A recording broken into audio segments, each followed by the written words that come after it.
Le sommet du G20 vient donc de s'achever à Hambourg. Le sommet a pris fin sur un double compromis. Le communiqué final prend acte de la sortie des États-Unis des accords de Paris, accord qualifié d'irréversible.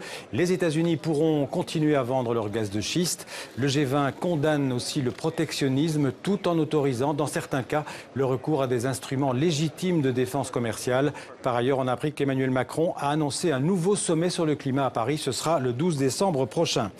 Je vous propose d'ailleurs d'écouter les réactions à l'issue de ce G20 de la chancelière Angela Merkel, du Premier ministre canadien Justin Trudeau et du président français Macron.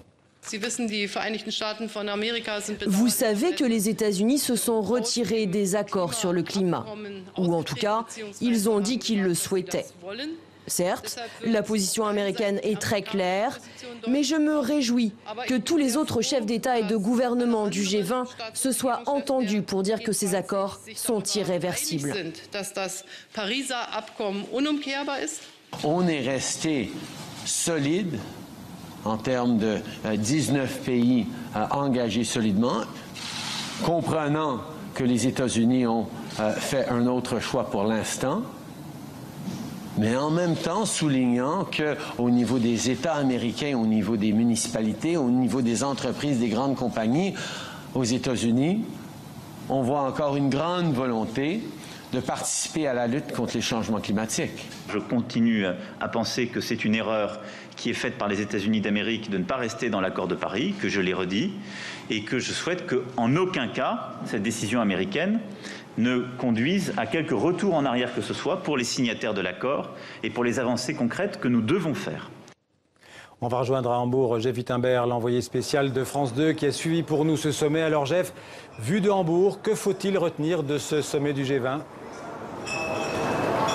Bien, ce sommet du G20 se solde par un bilan paradoxal, je dirais. Tout d'abord, à cause de l'extrême tension qui a régné pendant ces 2 jours ici à Hambourg. Vous savez qu'il y a eu des manifestations anticapitalistes très violentes qui se sont soldées par 200 blessés côté policier. Angela Merkel, la chancelière allemande, est d'ailleurs critiquée par certains pour avoir organisé ce sommet dans cette ville qui est connue comme un foyer de contestation, justement. Et puis, on vient de le voir, ce sommet se solde par un bilan contrasté aussi quant à son résultat, puisque le communiqué final mentionne que les États-Unis continueront de faire cavalier seul sur le climat.